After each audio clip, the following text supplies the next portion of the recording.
But that's what he's pondering. Should I live or not? To be or not to be? That's the question. Is it even worth living and going on?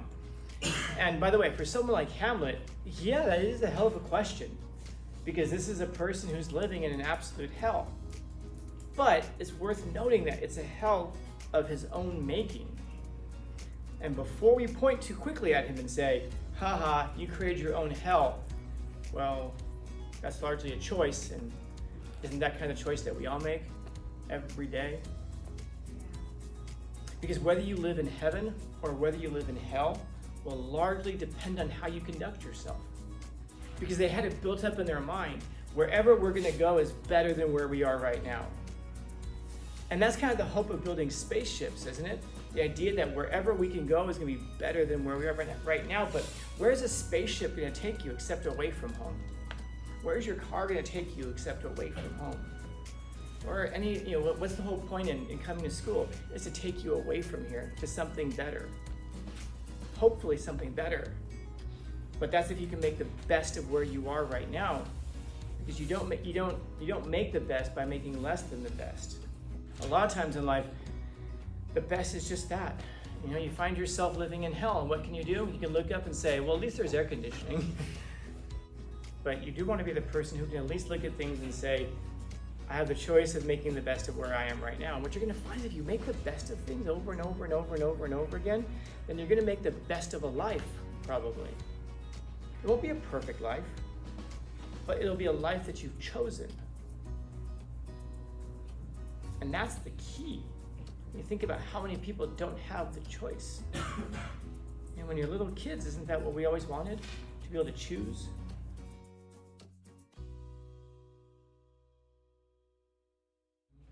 There's a portion of Hamlet that I think most of you are familiar with. To be or not to be. You've heard this before? Yes. To be. What is he talking about there? For those of you who are familiar with it, anybody know? Please refresh our memory. He tells you right there. To be or not to be. To be a traitor or not to be a traitor? Simpler than that. It's to be what you are or not to be what you are. Even simpler than that. Just to be. To be. Therefore, to what? Live. To live or To die. to die. To live or not to live. To live or die. To be or not to be. That is the question. And he goes on, and he lays it out like to suffer the attacks of life, to suffer the tragedies of life, or to fight back against them, or to just give up. Because in other words, if you're going to live, you're going to suffer against these attacks of life. The question is going to be, do you live and fight against it all, or do you just die? And he goes into like this dreamy thing where he's like, to die, perchance to dream. But that's the rub, man. In that, when you die, we don't know what dreams may come. We don't know what dreams may come. So when you die, what happens? We don't know. That's the scary part about it. But then there's also the scary part about living, because when you live, you do know. And what you do know is that you're going to suffer all kinds of attacks and misfortunes and struggles. So he's trying to figure out, what do I do? Do I live or do I kill myself?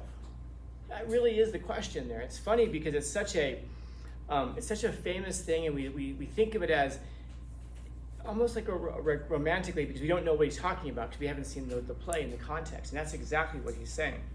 Do I live or do I die? Because he's suffering so much in the play. And what he's suffering from is really interesting. Anybody remember what he's suffering from, why he's so sad? His father was murdered. He thinks, probably, his dad's ghost told him, your uncle killed me. And again, we'll talk about it in the third quarter. Because we're going to read a poem that it mentions Hamlet.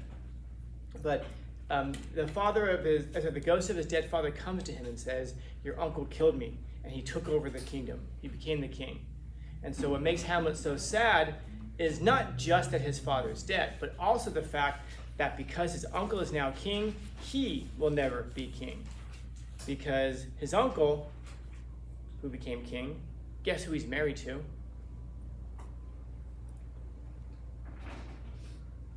His mom? Yeah. Oh. So his uncle married his mom. So this is also freaking him out. His dad's brother married his mom, and so eventually they're going to have a child, and then that child will be the rightful heir to the kingdom. So he's very sad because he's never going to be king, but he's also sad because his father was murdered. And there's nothing he can do about it. He can't really take over the kingdom. He can't do anything about it except for just kind of mope around the castle and be sad about it. And he thinks he's going crazy. He's not really sure. And so he finds himself at this bottom of life where he's like, I need to do something. And so he decides that he's going to kill his uncle eventually. And so it's a long play. It's a 3.5-hour play. I'll give you a heads up. He never does it. He never does it. The whole play, he's about to. He's going to. At one point, he approaches his uncle. His uncle is praying. And he says, now's the perfect time. And he draws his dagger. And he's like, but not right now. Because he's praying, which means his sins are forgiven. I want to get him when he has sins on his soul. So maybe he'll go to hell, or maybe he'll go to purgatory, but he won't go to heaven. So I'll do it later. The whole play is always later, just not right now. And you eventually get to the end of all of it, and the thing that he said he wanted to do, he never gets around to. He never decides to act. There's actually one moment when he finally decides to act. Long story, he kills the wrong person. And I mean the wrong person. He kills the girl he's in love with, he kills her dad by accident. Yeah. And because he finally acts like without thinking about it, he just gives into it and he does the exact wrong thing. He sees a pair of shoes behind a curtain because this guy's hiding because he's not supposed to know he's there, and he goes and just kills him like, oh shoot, wrong dude. You know, I mean, but we've all been there, right? We've all killed the wrong person at least once. Yeah, it happens. But that's what he's pondering. Should I live or not? To be or not to be? That's the question. Is it even worth living and going on? And by the way, for someone like Hamlet, yeah, that is a hell of a question, because this is a person who's living in an absolute hell. But it's worth noting that it's a hell of his own making. And before we point too quickly at him and say, haha, you created your own hell, well, that's largely a choice, and isn't that kind of choice that we all make every day? Yeah. Because whether you live in heaven or whether you live in hell will largely depend on how you conduct yourself. Whether you live in heaven or whether you live in hell will largely depend on how you conduct yourself. And what I mean by that is the situation that you find yourself in right now. Maybe it was your own making. Largely it wasn't. Any of you guys remember before you were born when you decided that you wanted to be born? That never happened, huh? Okay. Well, fine. Okay, remember the character creation screen? Before you were about to be born, you got to choose like what intelligence level you'd have and what charisma level you'd have and what luck level you'd have. Remember how you get to choose your families? You get to choose your environments. You get to choose your how tall or whatever you were. Yeah, none of that happened. Yeah, me neither. But you get the idea. We didn't choose that. And the situation that we find ourselves in right now, sitting in room 1207, is largely a culmination of choices that we simply did not make. Some that we did, but largely things that we didn't choose. True. The question becomes, now what? Now here I am. What do I do with it? Sucks, man. He doesn't even have any posters on his wall. Everything in here is just like, I don't know, like nothing exciting. Like, I guess there's a pinata, but even that's kind of faded. And you know, there's a Christmas. Why the hell is there a Christmas tree up there? You know, we're trying to figure out. Like we're just staring around the room, thinking like, man, you know, some of my friends have Jellica. I've heard that's so much more fun. There's Mateo's in there. They do like worksheets and stuff. This guy just talks. This sucks. Can you control whether or not you're in this room? I guess there is a choice, isn't there? What's your option? Drop out. Don't show up. Just every day you get to that door, to enter or not to enter. That is the question. Whether it's as noble or in the mind. In other words, you make the choice to come in. And once you make the choice to come in, I guess the question is, what do you do with it once you're here? And it's not just here, it's everywhere that you go, man. Whether it's going home, whether it's going to your job. Yeah, you chose the job, but now that you're there, you've chosen to be there. So now the question is, what can you make of it? Because what you're going to find in life is that the perfect is the enemy of the good. If you're pursuing perfection in life, you're going to be continuously disappointed if you can't learn to be grateful with good, or even great. Because if you're always trying to take something that exists and just make it better, you're never satisfied until it's perfect, well, you're very rarely ever going to reach perfection. And you're going to find that what makes the best of most lives is making the best of your life. That's what I mean when I say that whether you live in heaven or whether you live in hell largely depends on how you conduct yourself. When you're finding yourself in a situation, you can look around and just go, well, this sucks. Oh, what's that? Is it Madagascar? Have you guys ever seen the movie Madagascar, right? Is that the one with the penguins? Yeah. That's a brilliant scene. I have that on my phone. If any of you guys haven't seen it, the whole movie, there are these penguins, and there's this one penguin is talking about, we have to go back to, where is it, Antarctica? Where is it? Antarctica. And he's telling all the penguins about how great it's going to be. And there's like this subplot running where they hijack a ship, right? And then they get there, and then they capsize it and they get out. And it's a brilliant scene because it's allowed to play out. And it's like a distant scene. Again, I have it on my phone, man. I wish I could project it up here. And they're just standing there, and you just see wind going by, snow, and they're just standing out there in the middle of nothing. And finally one of them just goes, well, this sucks. Because they had it built up in their mind. Wherever we're going to go is better than where we are right now. And that's kind of the hope of building spaceships, isn't it? The idea that wherever we can go is going to be better than where we are right now. But where's a spaceship going to take you except away from home? Where's your car going to take you except away from home? Or what's the whole point in coming to school? Is to take you away from here to something better. Hopefully something better. But that's if you can make the best of where you are right now. Because you don't make the best by making less than the best. And so sometimes the best will be perfection, sure. There are those opportunities in life where you might say, this is perfect, exactly as I wanted it to be. But a lot of times in life, the best is just that. You find yourself living in hell, and what can you do? You can look up and say, well, at least there's air conditioning. At least we can, I don't know, even the blinds don't close in here, but you know what? That's gonna be great during winter and during fall. It's nice out there during winter and fall. When it rains outside and you have those heavy rains sometimes, I'm really happy that those blinds don't close because it looks cool. So what am I looking forward to right now? I'm looking forward to winter and fall because you make the best of it. Freedom is not the absence of commitments. It's not the absence of responsibilities. It's not the freedom to kind of go wherever you want, to do whatever you want, but it's the freedom to choose within the situations that you are. To be or not to be. To live and die. What are you going to choose? Most people are going to choose this one to live, and you should. Why? Well, because the dead seem to know one thing, which is that it's better to be alive. Why? Because as long as there's life, there's opportunity for things to get better, things to improve. You just have to stick around long enough to see it improve. And that's one thing that you can find about life. It always changes. Whether it gets better or not is largely going to be dependent on how you conduct yourself. Are you going to choose to see things for the best? Not to fool yourself and say, everything is great. Not the dog sitting in the house that's on fire. This is just perfect.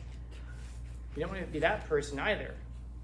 But you do want to be the person who can at least look at things and say, I have the choice of making the best of where I am right now. And what you're going to find is if you make the best of things over and over and over and over and over again, then you're going to make the best of a life, probably. It won't be a perfect life, but it'll be a life that you've chosen. And that's the key. You think about how many people don't have the choice. And when you're little kids, isn't that what we always wanted? To be able to choose? One of the best things you're going to find if you haven't experienced this already. I got my first job, I was 12 years old. I was door hanging coupons for a camera, like a photography studio. And I got my first paycheck, and it was whatever it was, like $35 or something like that. But when you're 12 years old, man, $35 is like 1.2 million, you know? So I took that money, I'm like, what am I gonna do with all this money? And I looked up and I saw McDonald's. And I was like, yeah. There I was 12 years old, paying with a 20, you know? And it wasn't anybody's money but my money.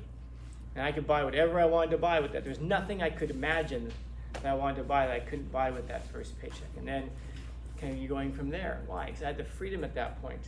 I couldn't leave Echo Park when I grew up. Maybe you guys know about Echo Park up until about, I mean, they made it really beautiful now, which, you know, great timing, assholes, and now that I'm gone. But growing up there was terrible.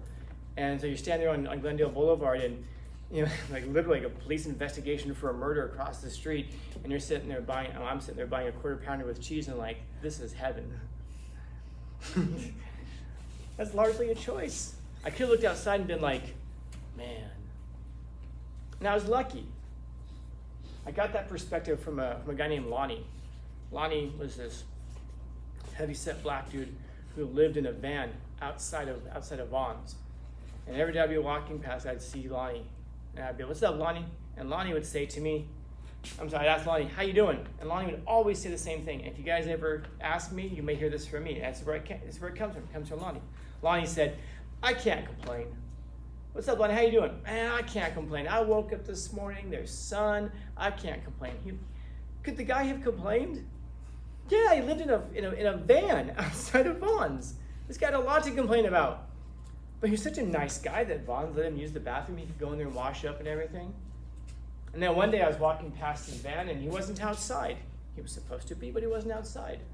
And then I was walking back that way later in the afternoon and he wasn't outside again, but there was tape around his van. Lonnie had died overnight. I don't know how. I just know they had tape up there and the homicide people there. And I got there just in time to see them wheeling him away. And I remember thinking to myself, I wonder if Lonnie can complain. Now, the truth is I don't think he could. I think he'd be like, oh man, now I finally get to rest. No problem. I love this. I had so many hours and hours of conversations with this dude, man. And I was like, whatever I was, like 13, 14 years old. And I remember thinking like, man, if this guy can't complain, you know? And whenever I say that, it's funny because people say, people ask me, how's it going, Scott? I say, man, I can't complain. And people think they're very witty. And they'll say, well, you could, right? But people just don't usually care. And I'm like, yeah, but that's because whether we live in heaven or whether we live in hell largely depends on how we conduct ourselves. You can choose not to care. Or you can be that person when someone says, how you doing? Say, I'm struggling. With what? What's going on? You need anything? What can I help you with? I want to hear it. Tell me about it. Or you're that person who walks by and goes, oh, I'm sorry to hear that, but man, keep going. Things get better. To live in this world, or to live separated from this world, is also largely your choice. To be here or not to be here. Physically, yes. Mentally, yes. Emotionally, yes. Or to be separated and alienated from it. That's largely a choice. And how connected you feel to the people around you, to the place around you, to the situation around you, to your own life that you're living, is going to largely depend on that choice that you make. And that might be the best thing for you, but that's up to you to figure out. Questions? Comments, concerns, complaints, criticisms, critiques? Happy Tuesday? Happy Tuesday. Yeah. Can't complain, right?